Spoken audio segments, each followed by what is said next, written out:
Young people are getting really conservative. Here's why. I'm interested. As a young person myself, I guess this is like in my field house. When your son goes MAGA. That headline from the New York Times in the early days of 2025 would have been seen as a fringe one-off situation even just a few years earlier. Some sort of... No one thought Trump was going to do it in 2016. I remember everyone and anybody was like, no, he's not going to do it. All the teachers would be making comments because they just openly didn't like him because the media told them not to like him. But Trump in 2016 was a wrecking ball. You kind of had to be there. You know, people don't understand how like we've never once, we had this very well-spoken, gentleman-like person in Obama when he talked. Regardless if you like the guy or not, Obama is a great public speaker, fantastic public speaker. He's had some great speeches, I will admit. And Trump just had this total parallel opposite effect. Very loud, very outgoing in some aspects. He's quick bit. You just say so. He says whatever is on his mind, whether you like it or not. He just is going to say it.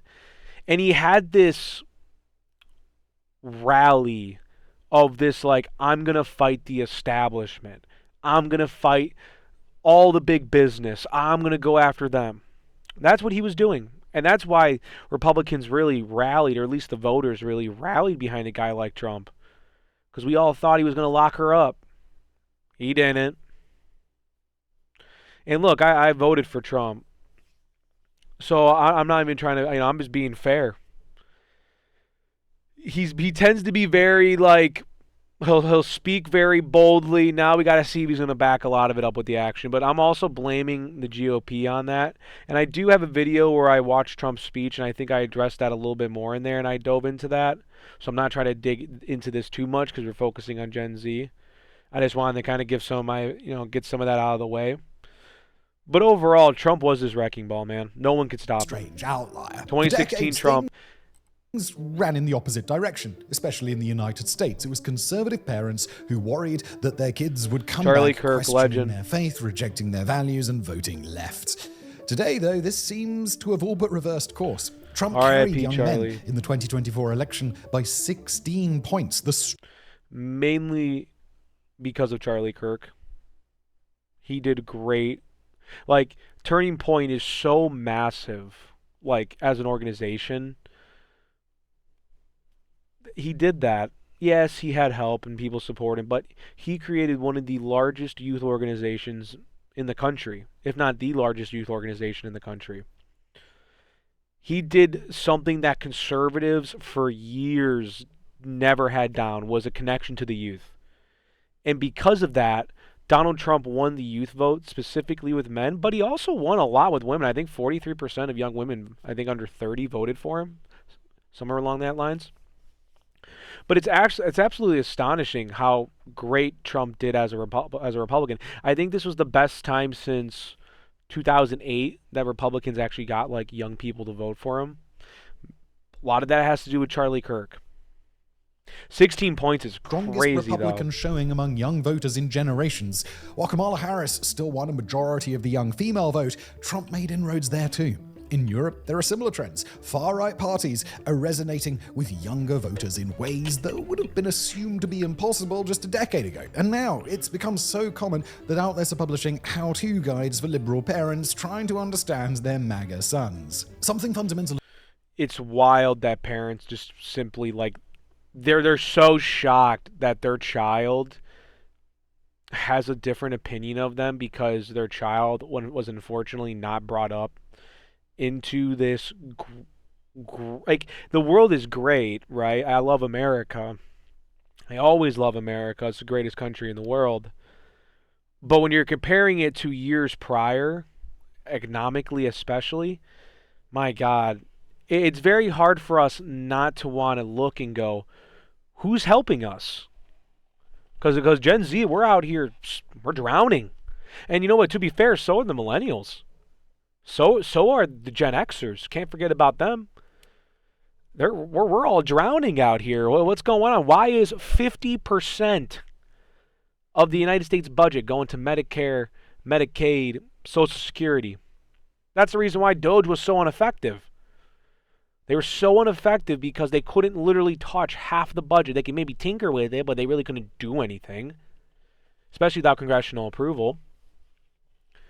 So yes, of course, we're going to be looking in different directions and thinking, man, what is the best option here? Because Democrats, they've only cared about a handful of ideologies, and they had to completely forget the Americans entirely just to cater to a handful of audiences. Okay, we then you got Republicans. Pretty much have been mainly big business their entire existence, and they've never really yes, maybe there was a handful of them, and sometimes they care about young people, but majority they really didn't. So now when you got Democrats abandoning the working class people, because now they're the party of the elitist, you have Republicans picking up that slack, but then at the same time, the Republicans are still the party of the elitist. We got no honest average Joe working party that's really representing us. Not at all. No one that's American first at all. No one that's into those values as, and by the way, being pro-American is just loving mainly just loving your own country. Wanting to see your own citizens do good. Wanting to see success with your neighbors. Wanting fair and legal immigration. And I'm saying this is, we may have to shut down the entire border and possibly immigration for the next 15 years. Maybe realistically 10 years. But we got to do something here to help out the youth, because we're all drowning. We're trying to figure our shit out, and at the end of the day, we're not seeing any help from government. There's maybe a 10%, not even of the budget, actually goes towards transportation, probably health, some bullshit other crap. They don't actually divvy up the budget the for generation us. that was supposed to be the most progressive in history. And the fact that parents can't even reason with their own children, these liberal parents, get a grip of yourselves. You guys are adults. You're telling me you can't find a way to find common ground with your child? Get over yourselves. You need a fucking book? Really? You need a little book? On, why does my kid have a difference of opinions? Let me read this book because I don't know. He's so racist. He's probably racist. He's probably a Nazi. I don't know whatever fucking words he. And to be honest with you, I agree with liberals on some of their policy, but it's the loud minority. They're the loud minority in their party that are just making the whole fucking thing bad. And you got so many Democrats who are just pushovers. They care, they're angry, they're mad, and I resonate with that. But they just don't do anything about it. And there's a lot of Republicans are the same way. They vote for the same fucking rhinos every year, and then they wonder why Trump can't get shit done. We are 59 seconds in the video, and we're already 8 minutes into my rant. Time with them seem to have missed it coming entirely.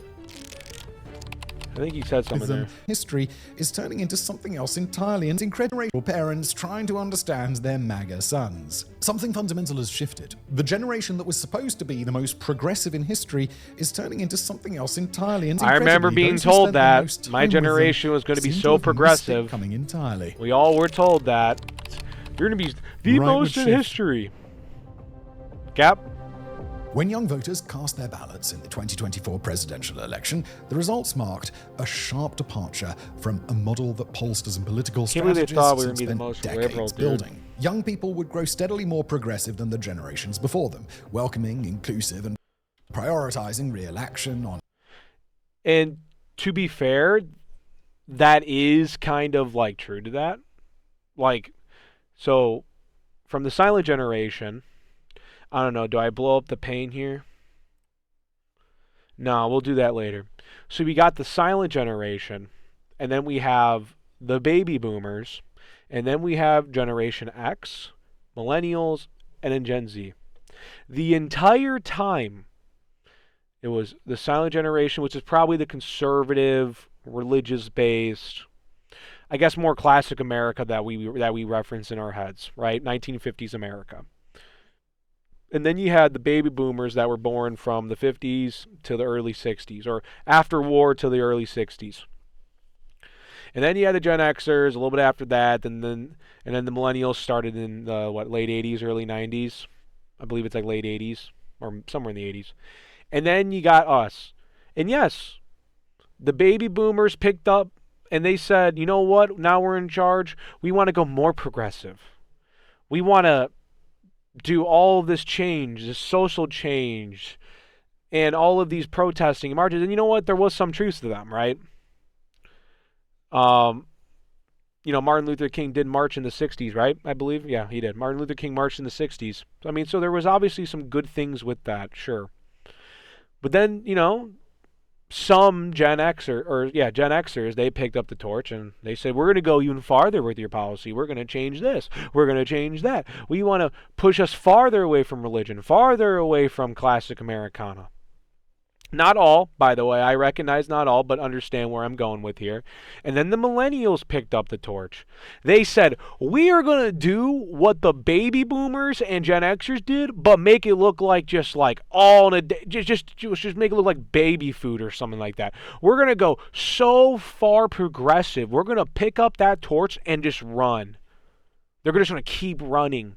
Run so fast to change everything up. This whole liberalism, like everything is so great in the world. They want to just push us in that liberal way. And then we, Gen Z, get born, right? And there's obviously a bunch of Gen Zers who are Democrats. And you know what? I don't hate on them. I love for Democrats to support my channel just as much as Republicans. I have no bias there. I respect everybody at the end. I really do respect everybody at the end of the day, especially who are willing to have conversations. And that's the important part. That's how we all learn. That's how we all get better. You agree? You disagree? Maybe you find common ground somewhere in the middle. Don't be ignorant to your ideas, right? Try to listen a little bit. I know it's so easy to turn everybody off, and it's so easy to sit there and go, I want to stay in my echo chamber. My echo chamber is nice. You can't do that. You really can't.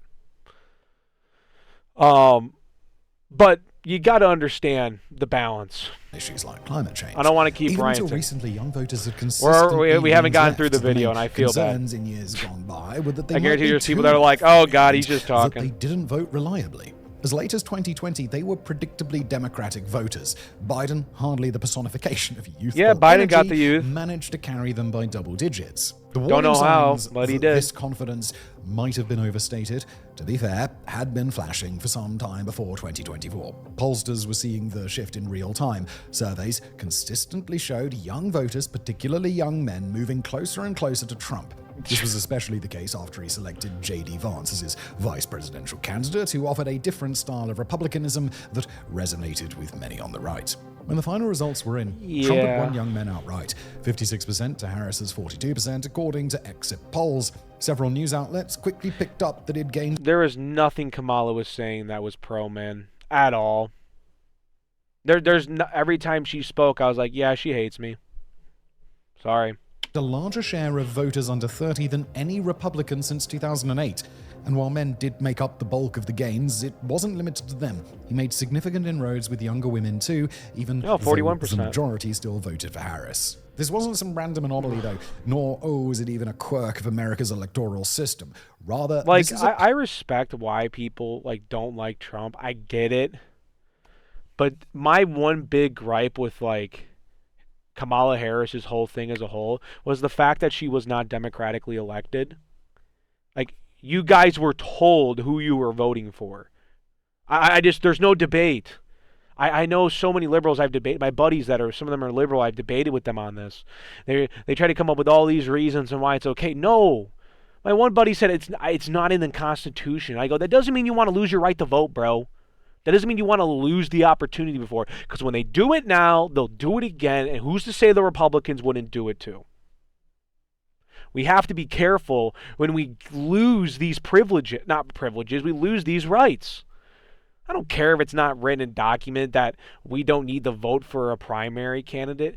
You guys ran Joe Biden knowing that he was not capable of running for a second term. That's on you. Have a fair election. I can't believe I'm agreeing with Nancy Pelosi on this, but she was even calling them out for it. Said it was undemocratic. And I agree. It was undemocratic. The Democrat Party said, we're going to put a candidate that we want, and you guys just got to shut up and vote for her. That's the one part I really was trying to express to my liberal buddies. And to an extent, they got it, but they never quite understood it. And that's not me trying to criticize liberals. I'm going to criticize both sides. I already told you who I voted for to get that out of the way because there's so many fucking people who care about that shit. But I'm just being real here, dog. Like, she wasn't elected fairly. She should have ran a primary against other Democrats. And you know what? There was that guy from Texas who was really smart and he's really good talker.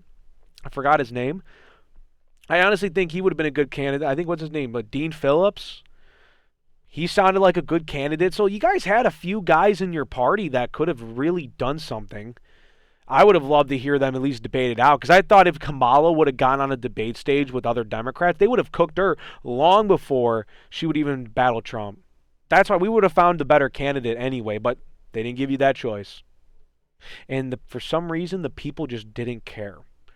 Pattern that's playing out across much of Europe, and the fact it's happening across different political landscapes, economic conditions, and cultural contexts suggests there's something fundamental going on here. Take France, for instance. In the 2022 presidential election, 26% of 18 to 24-year-olds voted explicitly for far-right candidates, while Macron, who had long attempted to brand Macron himself sucks. as the energetic centrist embodiment of young France, found himself lagging behind both the Bro far has right like his and far country left among failing voters every who year. were supposed to be in his natural Or every base. few months By there's the like a new 2024 government European shutdown. elections, the National Rally alone had surged to 32% support among 18 to 33-year-olds, a double-digit increase over just 5 years prior. It's worth noting that combining all left-wing votes still eclipses the National Rally's total with these voters. Well, of but course. that still is doing some serious heavy lifting here. Le Pen's party has made genuine inroads with young French voters that would have been Because young French voters are literally seeing their country change. Like, and this is what we all are seeing. Like, so many people in America, so many people in Europe, so many people in really so many countries in the Western world are dealing with this. We all are literally seeing our countries change demographically, ideologically, right before our very eyes. Like, the Democrats have been the craziest flip ever. Like, not even 5 years ago, they were talking tough on immigration, tough on borders. So within 5 years, they had to totally switch up because of what their current agenda was and what they were, because they want new voters. They don't really care for these immigrants. They don't. The funny thing is, Democrats used to be like this party for minorities, party for Mexicans, party for black people, party for whoever, right? They don't care about them anymore. Look at how Mayor Johnson's treating them in Chicago. It's a fucking joke. I mean, the raising tax. They just today, and I may try to make a video on it, raised taxes again. Believe they raised property taxes again. Like, they don't care about you. And you know what? The Republicans really don't care about you either. But it's more of the principle of, do the Democrats are constantly fighting the federal government on deporting illegals. And obviously the solution to all of our problems isn't just deporting illegals. But you know what? It will help out a lot if we deport the millions upon millions of people that entered our country very illegally. Like, that's what I want people to understand, is that there's so many opportunities and so many parts of the market that have been fucked up because yes, there's like we have a worker shortage. Some workers don't want to work these tough labor jobs. Well, maybe there's a pay issue, right? Maybe there's something maybe there's not enough benefits you're giving out, right? There could be some other things you can do to potentially incentivize American workers, or at least give us a clear path out of high school for a job in your field. I honestly think 18-year-olds are very capable, and we shove them in colleges and let them get brain wiped unthinkable for 4 even years. a decade ago. And the maths also requires us to include those who voted for Jean-Luc Mélenchon's party, a far-right outfit that hates Macron almost as much as Le Pen's voters do. Germany tells an even more striking story. Germany gets Back in real the 2010s, pissed. The Greens became the de facto party of politically active young Germans, concerned for the future and demanding action Environment. on the issues like climate change that they believe Like, I'm all posed for a climate genuine change threat or to environment our shit. societies. Like, I Today's really support for am. tackling those issues But has guys, we got a collapsed lot of other down issues to we need to worry about routines right now. Replaced almost overnight by concerns over economics, crime, and immigration. Support for the Greens. Yeah, for has some reason, liberals, when I say liberals, I'm referring to Democrats, like the party. They're letting crime just become this major political point. It should just be universal. Fix the crime in your city. It's not that hard. Stop hiring these stupid DEI chiefs to run your departments. Actually get quality police officers who have experience. Work with the federal government to clean up your towns. Use them. Been in free fall. Chicago, In take the fucking 2024 notes. European parliamentary elections, they won just 11% of young voters, down a modest 23 points. Wow. Meanwhile, the far-right Alternative for Deutschland has surged into a tie for first place, nearly tripling its share of the youth vote. Yeah, because when you ask these voters immigration's what their becoming this driving number factors one are, debated many of topic. the replies are the same. The cost of living has far outpaced wages, housing has become ever less attainable, and the perception of rising crime has shifted their priorities dramatically. The German Green The government, and this is any government, has the first and really only, its main responsibility is to its people. And these governments just simply are not doing it, America including. Donald Trump, you're letting your young people drown. You're not helping out anybody that's under 35. Hell, 40. You're not the average first-time buyer now is 40 years old. It went up from 30. That's a problem. And you don't want to build homes because it's going to mess up some people's investments in their houses. Because that's where, unfortunately, a lot of people, especially some older people, have majority of their wealth is. It's in their equity. It's in their houses. It's crazy.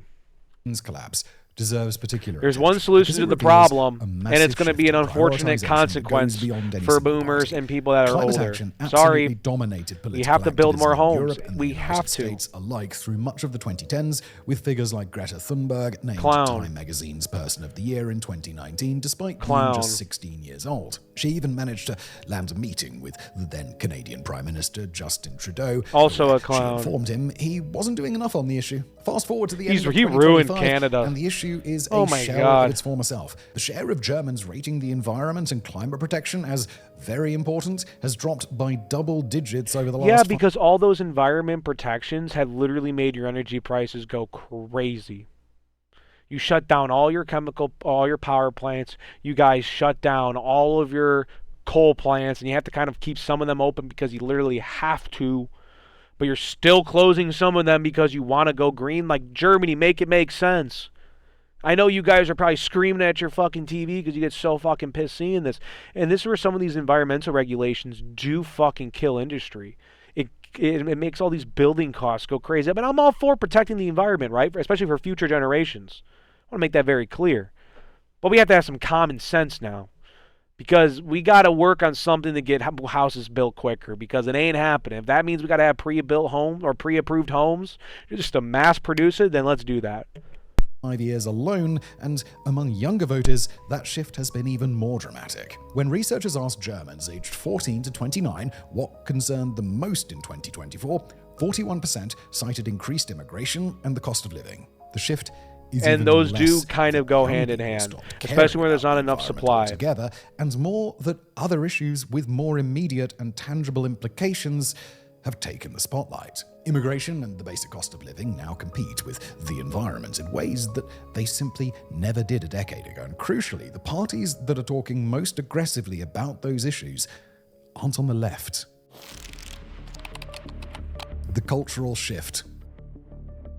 The clown big three. An African proverb says that a child who is not embraced by the village will burn it down to feel its warmth. We think there's a good amount of truth in that, and it helps explain the Fair cultural enough. terrain that Gen Z walked into. The oldest Gen Z members came of age during the late Obama years, a period that felt like the culmination of decades of social progressivism. Marriage equality went from having widespread bipartisan opposition when he was elected in 2008 to being legal and enjoying majority support by the time he left office just 8 years later. The Democrats nominated their first female presidential candidate, who ran on Clown.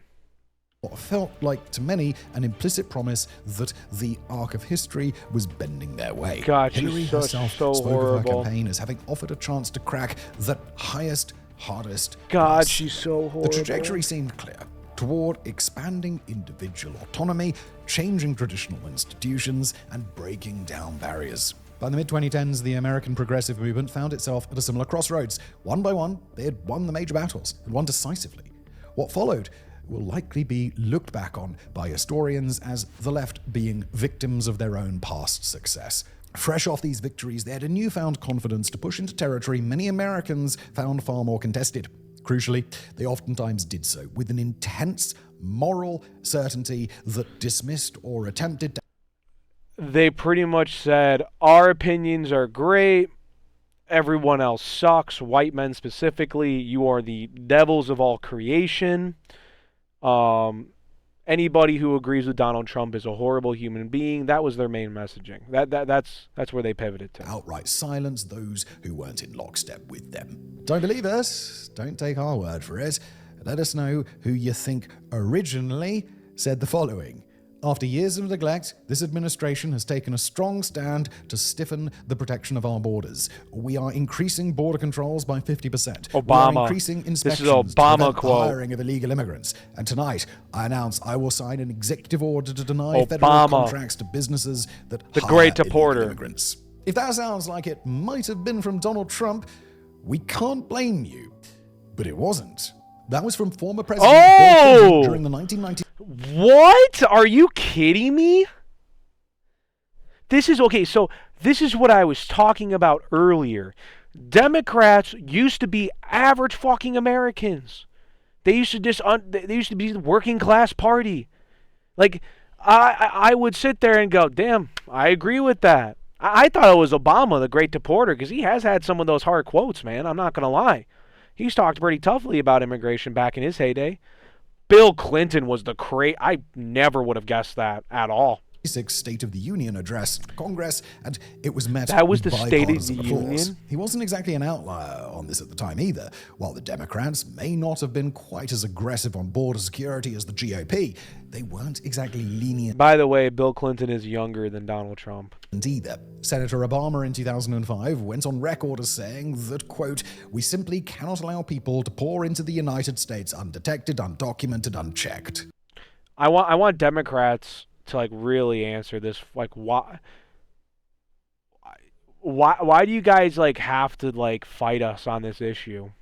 Why can't we all agree this is bad? Why can't you see that there's an obvious ploy? And I'm not saying, I guess we always go back and forth because people are always like, oh my God, Republicans do the same. I know, okay, I fucking know they do the same thing. I don't care.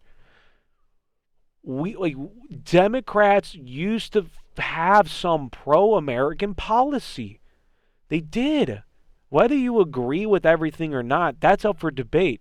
But they did have some pro-American policy. Now, when I see the Democrat Party as a young male, I just don't relate.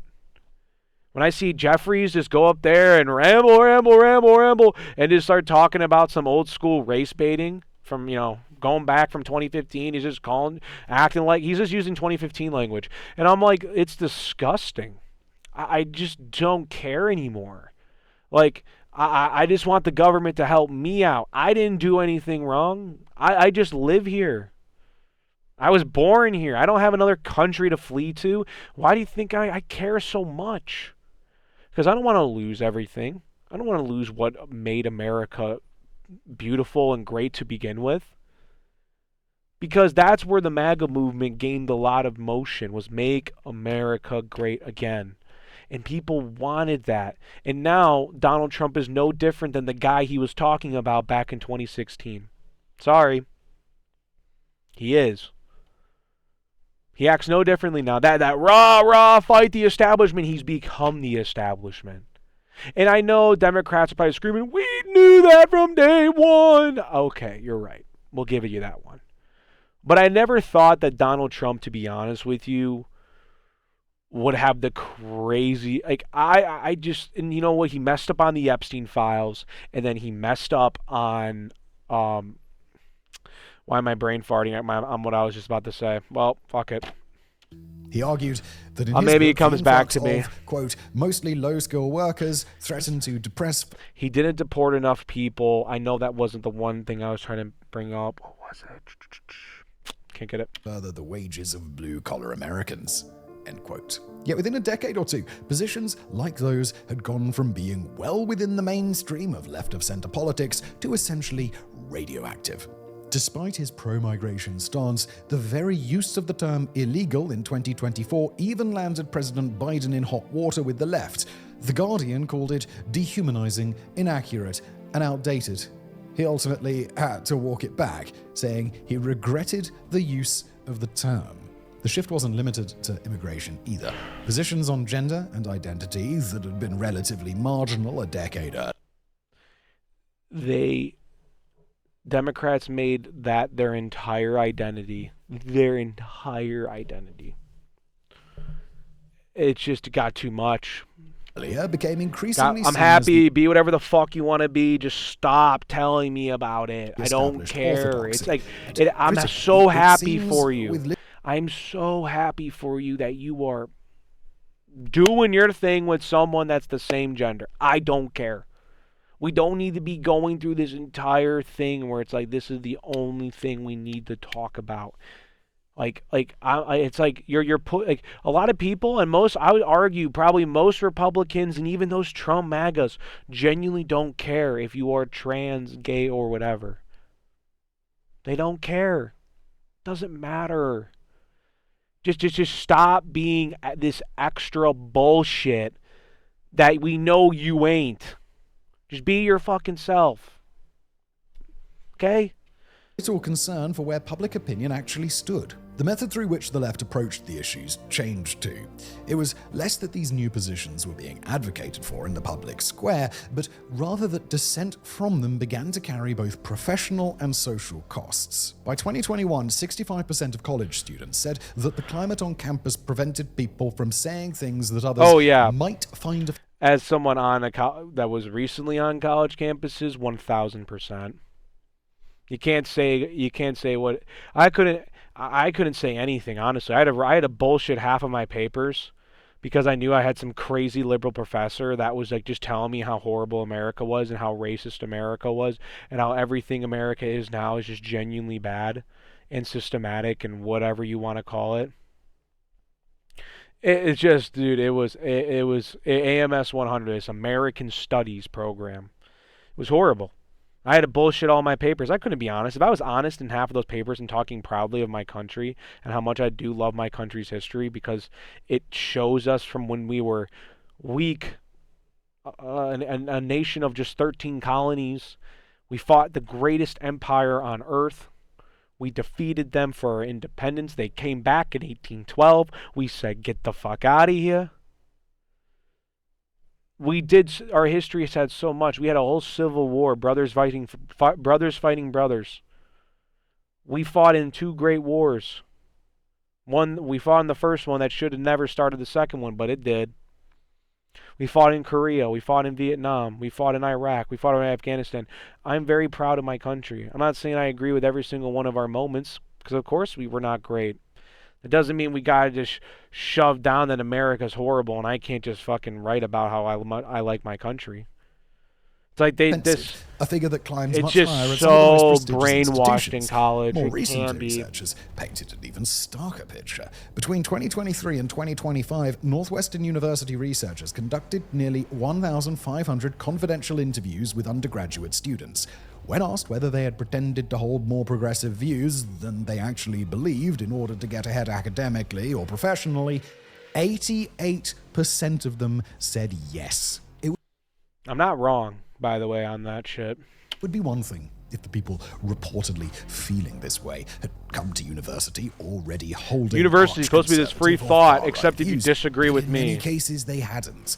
These students and faculty members were oftentimes centrists or left of center, yet found themselves unable to speak opinions that just a few decades earlier had been understood as reasonable and centrist, even among Democratic politicians. It was a trend that would go supernova with one of the most contentious issues of the last few years, the war in Gaza.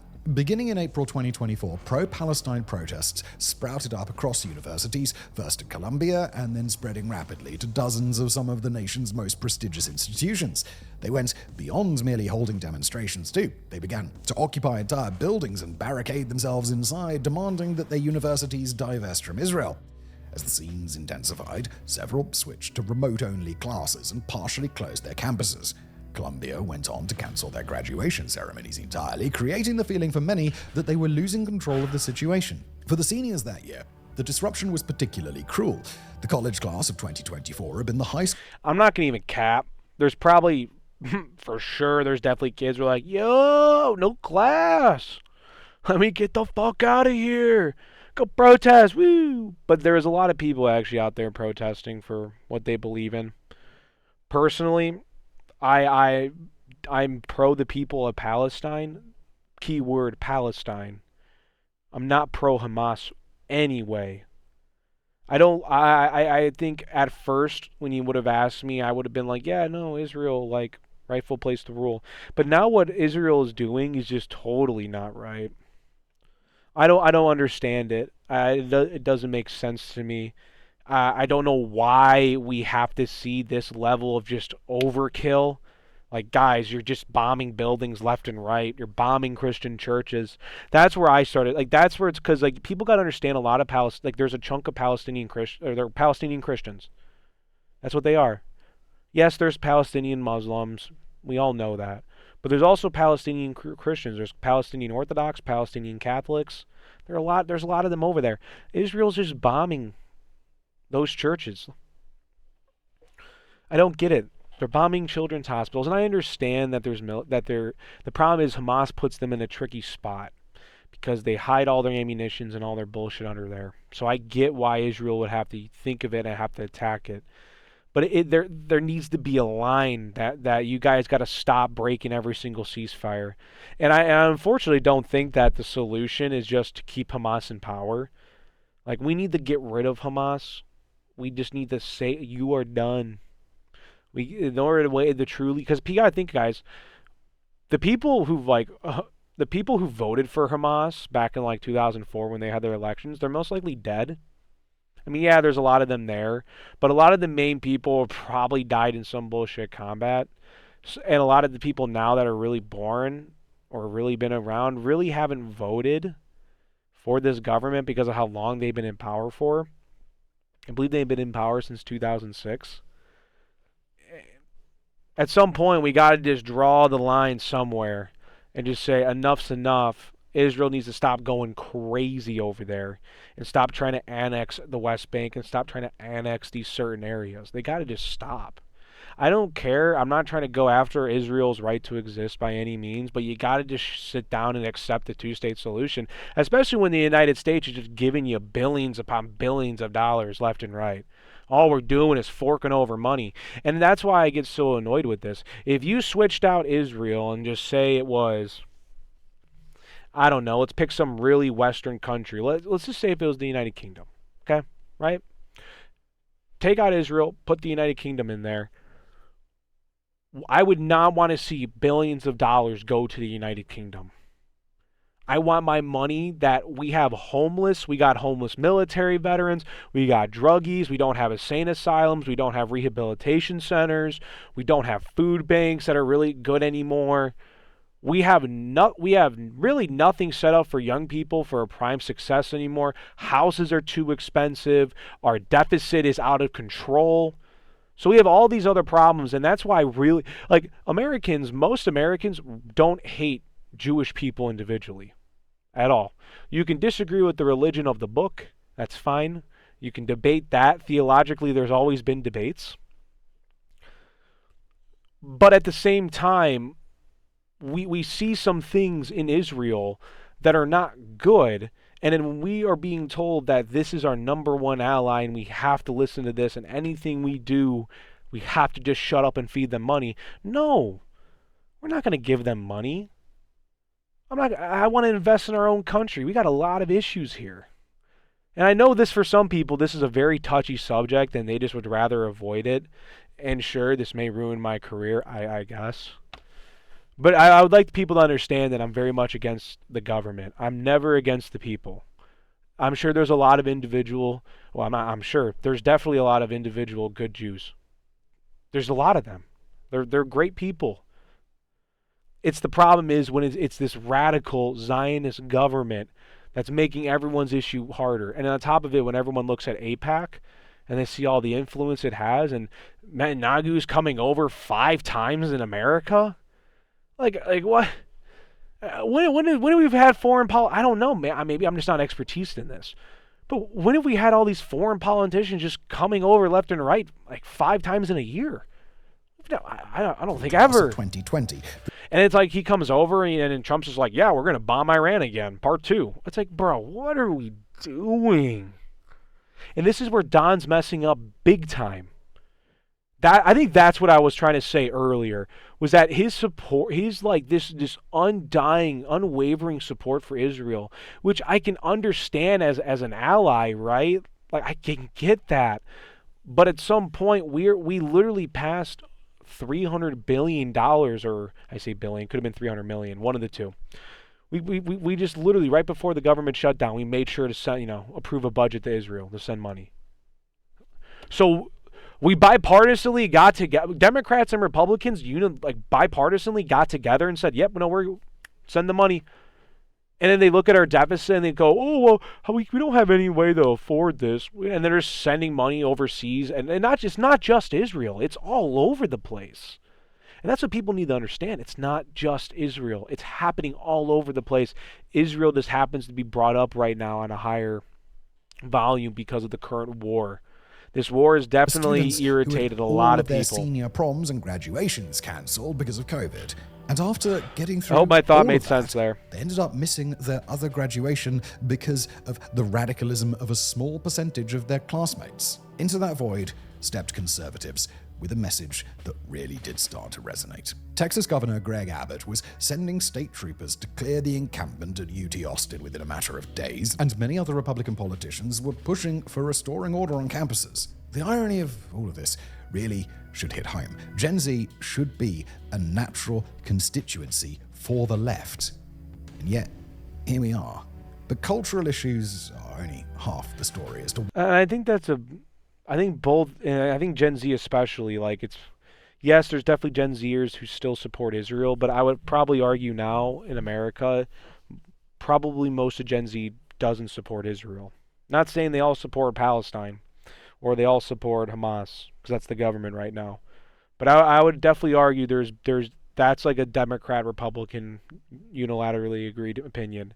It's not the individual, it's the government. Why the twist it any way you guys want, but it's the government that's the problem. The economic foundation.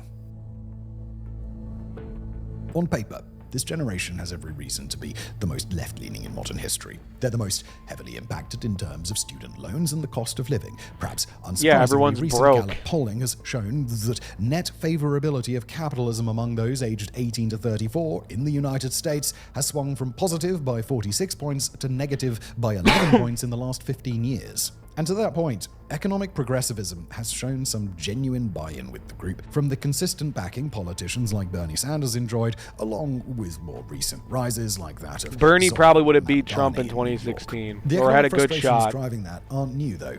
They've been building for well over a decade.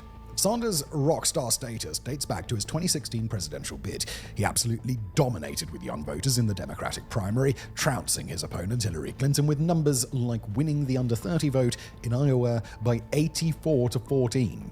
The field was larger when he ran in 2020, but he nevertheless still did extremely well with younger people that time around too. His message clearly resonated. And that's where this starts to get... Yeah, because Bernie was talking about young people. Like, regardless if you liked everything he said, Bernie Sanders had said some pretty honest shit about young people, especially when it comes to the struggle and the financial cost of what we've been going through. Now, he still, what has he done? I guess half of it's still wait to be seen. I understand he's an old congressman. I'm more just saying that it's hard when Democrats are playing the game, right? Republicans play the game, Democrats play the game. So maybe individually he probably cares a lot more for these issues, but he can only do so much because of his party and where he has to be loyal to. Weird.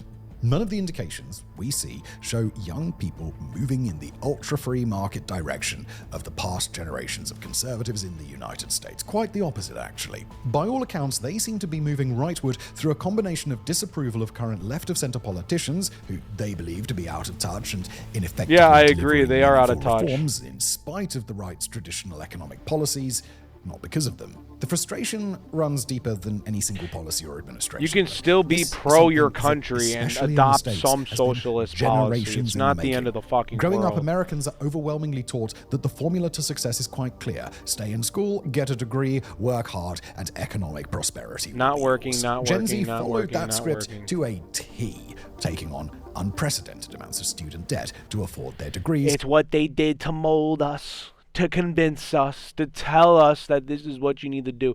It should be illegal to indebt someone who just turned 18, who has no idea the implications that that's going to do onto their life. Should be banned, frowned upon. It's horrible. All while being told that it was positive debt. The average borrower now graduates with around $40,000 on their balance sheet, and for those pursuing graduate degrees, six figures has become something akin to a standard operating procedure. Overall, the national total has ballooned to nearly $1.7 trillion. That's more than That's outstanding entrapment, credit bro. card and auto loans in the country. But what did they get for it? The reality didn't Bullshit exactly degrees. live up to the promises, shall we say. The average age of all homeowners in the US is now 59 years old, and even first-time buyers are sitting at 40. Of the entire market, Not boomers wrong about comprise this, man. nearly half of all purchasers, a staggering statistic given that they're now between the ages of 61 and 79. Homeownership is starting to look less like an achievable goal for young working people and more. Dude, I'm 23. I don't believe I'll ever own a home. Financially, I just don't. The way this is going, don't think it's possible. Unless somehow I make it big, or somehow I get millions of dollars in some way. I just don't. Like a retirement move.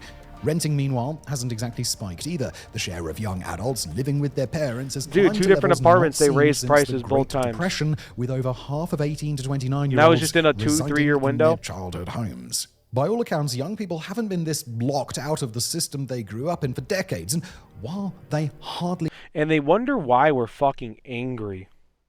Oh, why are they all angry? Why are they all getting pissed all day? Well, it's because we're seeing money get sent everywhere else but helping us. I don't feel like the government helps us. I don't. And I want the government. I fundamentally believe it's the government's responsibility to help its citizens. But they don't do that. seem to be trending in a pro-capitalism direction, they're not exactly running to the left either. So why? And the answer comes down to the fact that one side actually talked to them about it. The right connected economic pain to tangible, visible causes, while the Biden administration still up in the air if is Trump's rolling going to out fix those. I mean, Bidenomics as a slogan I in the think wake of some of things the have highest gotten better inflation the country economically, but had experienced in decades.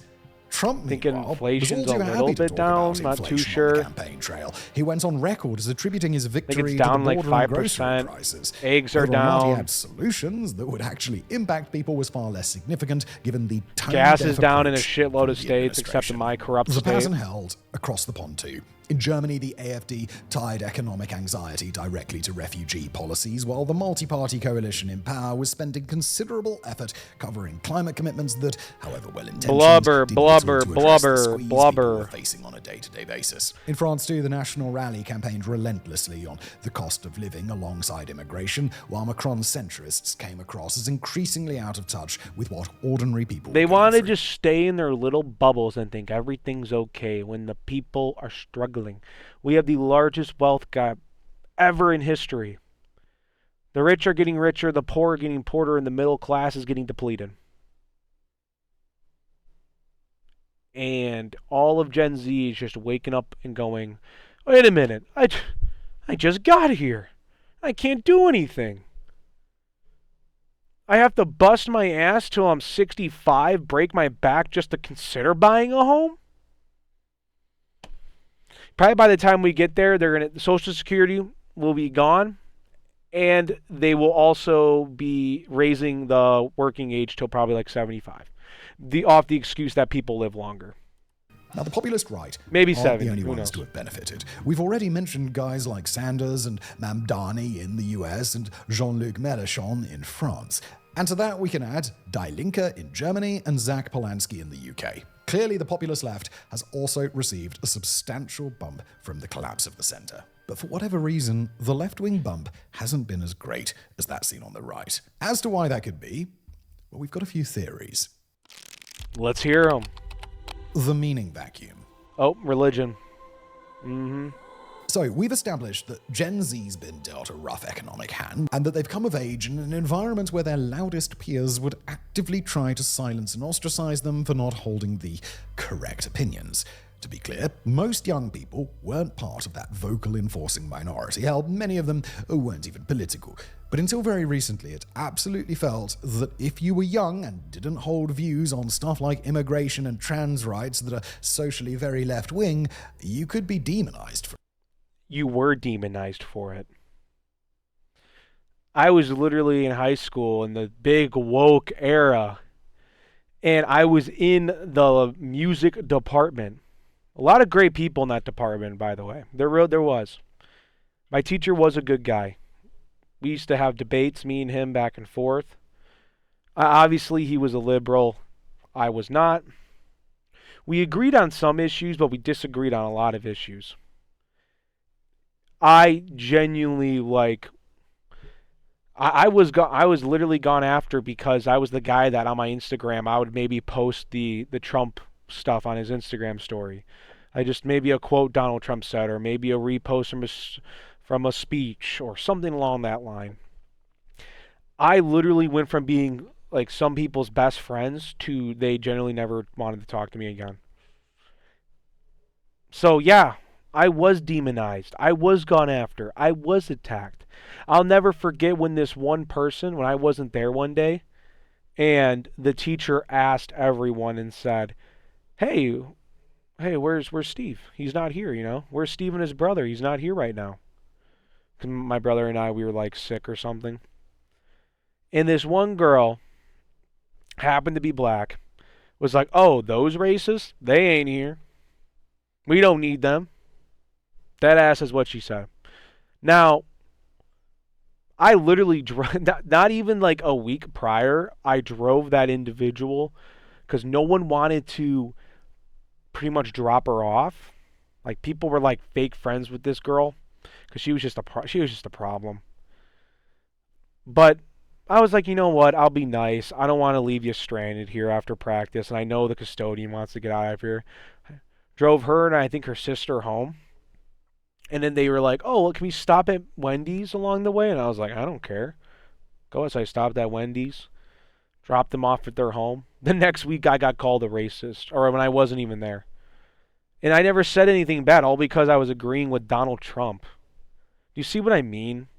So yes, we were attacked. We were demonized. I went to the office multiple times because people used to make up random fucking stories to try to get me kicked out of the musical because I was one of the leads in the musical. And they didn't like me because I was a conservative. Once they started going after me, I used to wear my MAGA hat to practices. So yeah, no, they totally demonized any of us because I said I'm a person of faith. I got no actual personal issues with the trans and gay people individually.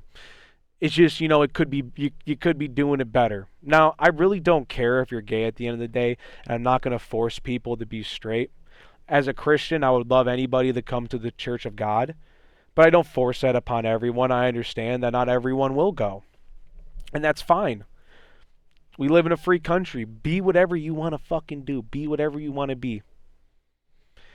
That's why we shouldn't tie these issues like so much hand in hand, but I do want to not back off on some of my takes, right? Like I'm being real here, Some people are going to appreciate the authenticity, others are going to try to, go after me like usual, and that would just prove this guy's exact point. Perhaps it's no wonder that many people felt pushed away by what they saw as the left. And for some, that pushing sent them to some unusual places. For well over half a century, especially in the United States and Western Europe, each successive generation has been less religious than the one before. By the time the new millennium rolled around, the assumption was that as humanity continued Gen to Z advance would not be technologically and religious. scientifically, You took the hope away from people. People struggle. Young people are struggling. And the one thing that's giving them hope is the church. The church is giving people structure, organization, faith, someone who loves them. Because you may not agree with the church structure, but Jesus Christ loves you. He does. Jesus Christ is the way. Christ is king. People need to understand that. Now, at the same time,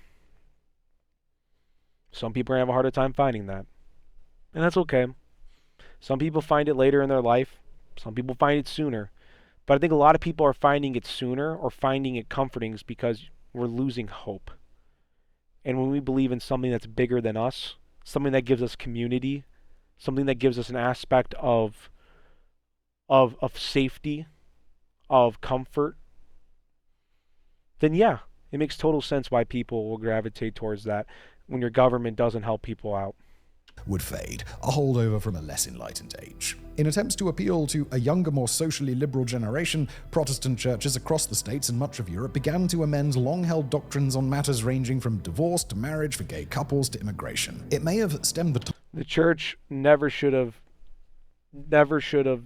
changed what they believe in. The church is bigger than governments. The church is bigger than our current moment. Jesus Christ is bigger than all of that.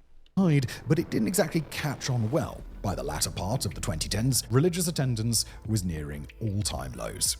But lately, it's starting to look like the trend is also being reversed. Back in 2021, belief in God among 18 to 24-year-olds in the United Kingdom was sitting at 16%. A year later, it had ticked up to 19%, quite an improvement. Well, by late 2025, that number has surged to 37%, with one survey even putting it at 45%. That is an absolutely staggering turnaround in just 4 years. Less than 2 in 10 to nearly half the 18 to 24-year-old. I'm telling you, man. People, there's something that's nice about a church. There's something that's comforting about a church.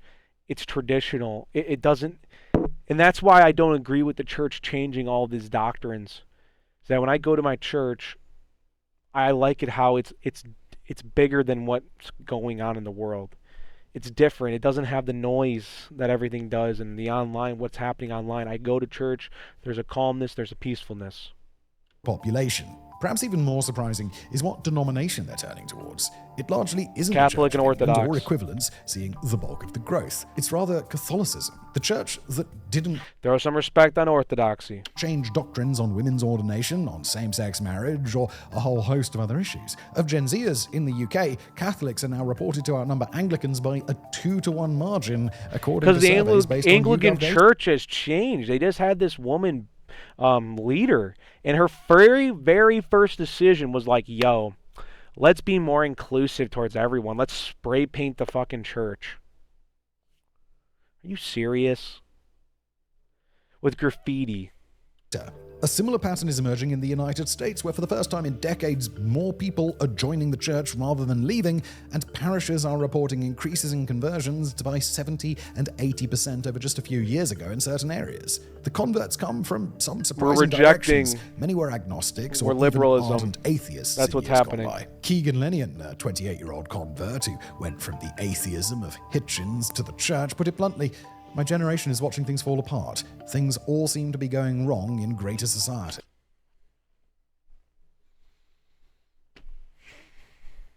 Articles in outlets like the Free Press are now headlining, quote, "How Catholicism Got Cool," and wondering aloud whether American cities are undergoing a religious revival. Again, from young adherents and converts, not older Americans returning after decades away. Now, this hasn't been universal. The US and the UK are two of the frontrunners on this trend, with secularization still dominant across much of Western Europe's younger generations. But something is clearly shifting in certain areas, and the pattern of which institutions are growing is revealing. A similar pattern shows up with Islam. Muslim populations in Western Europe have been growing for decades, partially due to immigration and partially due to high birth rates. But the far more interesting dynamic is what's happening within those communities across generations. Research in France and the UK shows that young Muslims are actually more practicing than their parents, rejecting the secular. So are we just going backwards? Like, and I'm not saying backwards in like a bad way, but it just seems like, when the boomers got in control, they got more control in like the late 70s, around then, mid 70s. They started becoming the primary voting demographic in the country. They progressed the country, they pushed the country, they molded it into their image. We are living in the boomers created world, this beautiful, liberal, progressive ideas. And mind you, not every single boomer agrees with that. The boomers who agree with everything I'm saying, I'm with you. I get you. You're a great person. I want you to know that. There's a lot of boomers and a lot of Gen Xers that guys, they agree with Generation Z on everything. They're like, yeah, we fucked shit up. Yeah, people, we've definitely done our fair share. Yeah, people gotten rich. This one guy said, I think he said somewhere along the lines of like a smart man or a wise man says that I want housing prices to go down because I want people to be able to buy a home because I have a home. Like, it's not hard. It makes sense why people are now becoming more religious. Like, I'm technically third generation American, and I would argue out of pretty much my whole family, I would have probably the most faith out of my brothers. My brothers don't believe. They believe in probably a God. They don't believe in the church. My parents believe in their church. My mom's an Orthodox. My dad's a Catholic. I'm an Orthodox. Greek Orthodox specifically. And I definitely can see that now in my generation because my grandfather is very religious, the silent generation. My grandmother was religious, not as religious as my grandfather, but she was pretty religious herself. And it's interesting how the generations then later it became a little different. But then how I'm picking it up, and I've gone to church more than my parents. I'm not shaming on my parents by any means. It's hard. There's things that they're doing. It's just something that I'm making time for. So it's different. Secularization theory that future generations would drift away from their faith. This pattern extends beyond just Christianity and Islam, though. Israel has been an even more dramatic example of how this can play out electorally. There, 73% of Jews between the ages of 15 and 25 now identify as right-wing, compared to just 46% of those over 65. And this isn't just nationalism either. They're also more likely to be socially conservative too. Part of this is due to a significantly higher birth rate amongst the ultra-Orthodox, but even here, that only explains so much. For more and more Israelis, the older, leftist history of their country is just that. There was a prime minister in the late 90s, I believe late 90s, early 2000s. He was campaigning on a two-state, he believed in a two-state solution. He believed in unifying and being very open and kind of pushing Israel more towards Western ideas, because they are Western in some aspects. They assassinated him. Is history. After the his Israeli speech. case study should be particularly instructive, given how visibly it's Go watch played what he out said. It's electorally. actually As we crazy. previously covered on political fronts in our episode on Israel's far-right problems, there is a genuine rise of extremism on the right that was once classified as religious terrorism, yet today sits in government. Meanwhile, the Israeli Labour Party, the founding party of the state, is nearly non-existent today, holding just 4 seats. It even had to merge with another left-wing party just to survive. As the older secular left has shrunk, appeals to tradition, religion, and nationalism have filled the space. And some of what's People want to believe in God and they're pro their country. That's not a bad thing. filling that space It's not. is less than benign. Red alert. Oh, God. Oh, what is this guy going When to say about vacuums Nick are Fuentes? created, someone is going to step in to film them. The only question is, who? And outside of the cases we've looked at today, the alternatives are concerning. In Scotland, a 17-year-old was arrested while planning a mass murder at a local mosque. He had been radicalized by the far right online since the age of 13, had come to believe that whites were in a race war, and developed sympathies for the Nazi Party. After deciding he wanted to carry out the attack, he began to involve himself with the mosque, telling the imam there that he wanted to convert. Also, he could gain access to the building. Meanwhile, in England, a 15-year-old named Rhiannon Rudd was groomed into neo-Nazism online, constructed a shrine to Hitler in her bedroom, and ultimately took her own life. These are, of course, very extreme examples, but they Yeah, I was represent about the to say. furthest end of a spectrum that has become way more popular in recent years than most people realize. Further down that spectrum, figures like Nick Fuentes have built an actual political movement out of similar disaffection without the open calls to violence. Fuentes leads what he calls the Groyper movement and commands a following of millions of young men. He openly praised Adolf Hitler as well as Joseph Stalin, somehow conspiring to make that old Simpsons joke about McBain fighting the commie Nazi one step closer to reality. Fuentes' rise of late has been particularly concerning. For quite some time, many believed that banning him from the major platforms, Twitter, YouTube, Facebook, you name it, would help prevent his reach from growing. No, it only enabled him. It only made him stronger, especially once Twitter brought him back. That's the thing. You're going to continue to try to cancel Nick Fuentes. Why? Instead of canceling him, why don't you listen to him? Why don't you see, yeah, he makes a lot of jokes. Yeah, he talks about Hitler. Cool, whatever. At the end of the day, he makes a lot of good sense. And I'm not going to even cap. I hesitated a little bit, but I was like, he really does make some sense.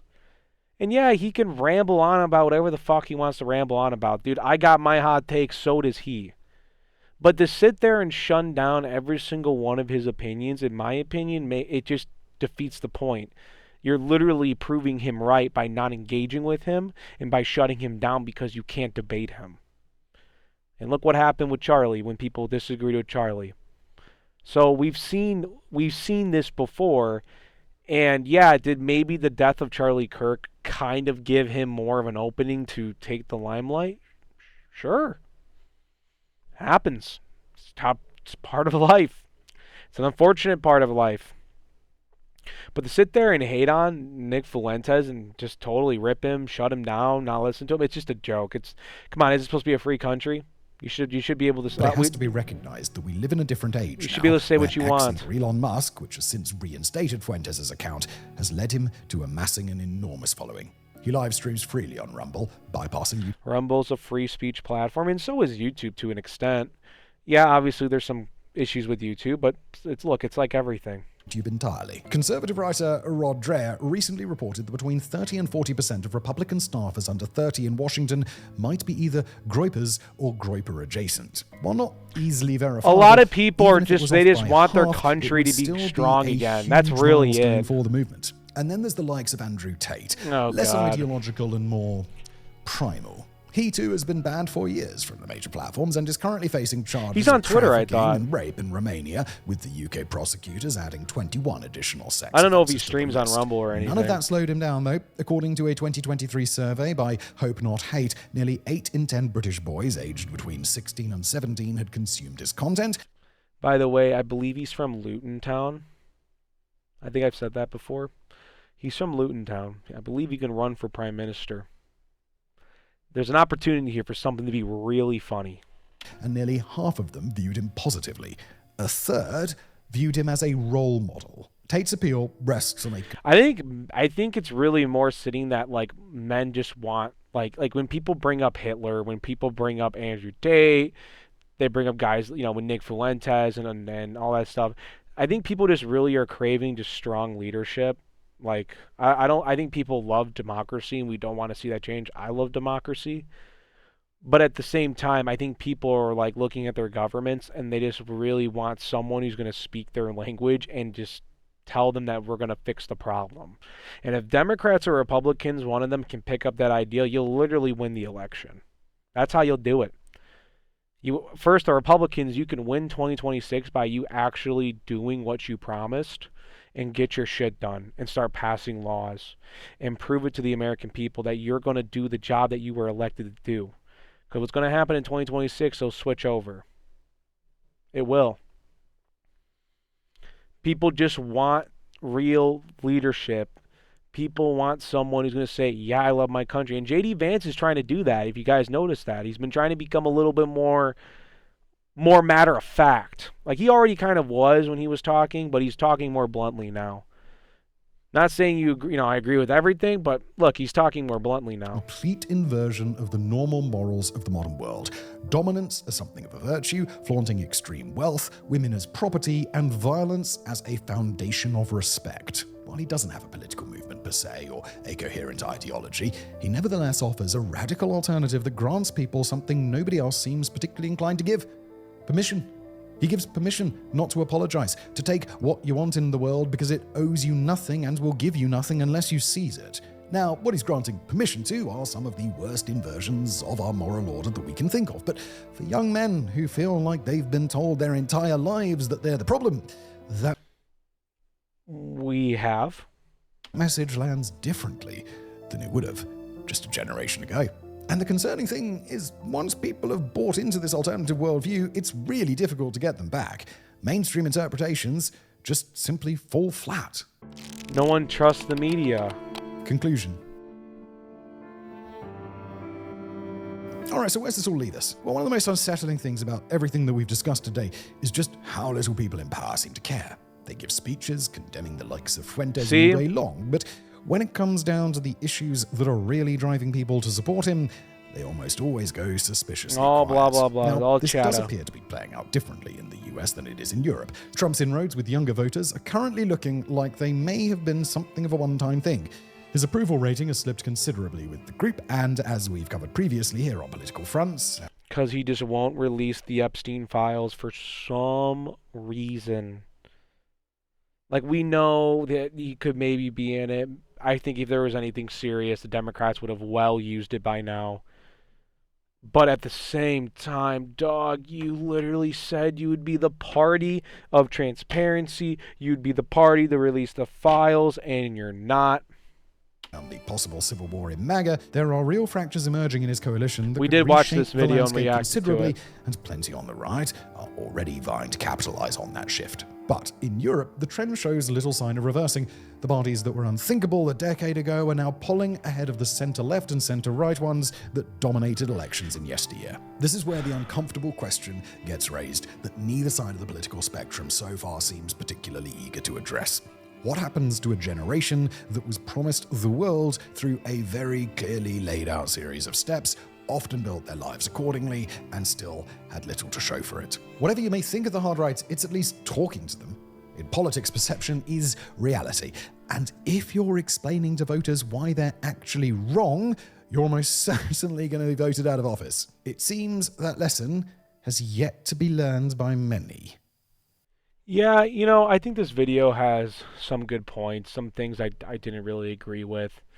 But overall, I was just trying to give, I guess, like a young person's take on this, maybe. Myself, just like many of other younger people, we're all struggling out here. We're all trying to find our way in this big world, and we don't feel like there's a lot of hope and opportunity. And now we're looking at this two-party system, and we're getting mad, we're getting angry, we're getting frustrated. It doesn't matter. The Democrats and Republicans both are we're on the same page here.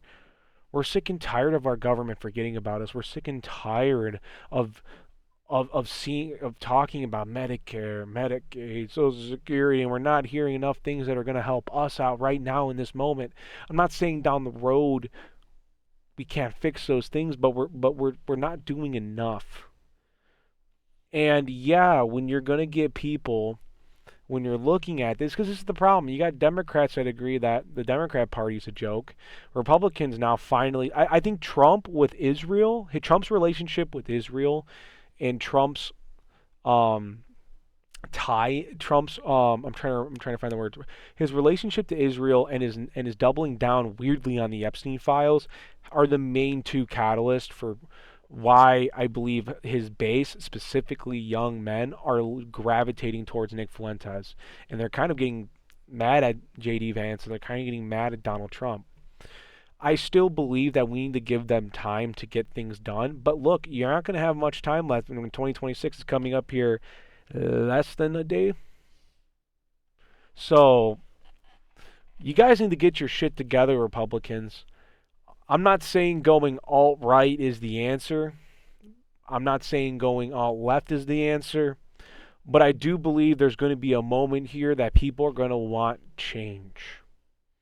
And it's either these Democrats and Republicans figure out how to listen to the people and actually pass the laws to stop making us so angry and actually like benefit Americans and actually help out our communities that we need help in, help finance young people to get them off the ground. And I'm not saying we just toss money at everything, because that's a whole rabbit hole that we can go down. All I'm saying is that we can take. I'll zoom myself, bring it up. All I'm saying is that we can take a second, take a moment to go. What do young people need right now? They need jobs. They need opportunity. They need to be able to buy houses. We need to do more to build up those social communities. We should maybe fix up our infrastructure to make it look nice and pretty.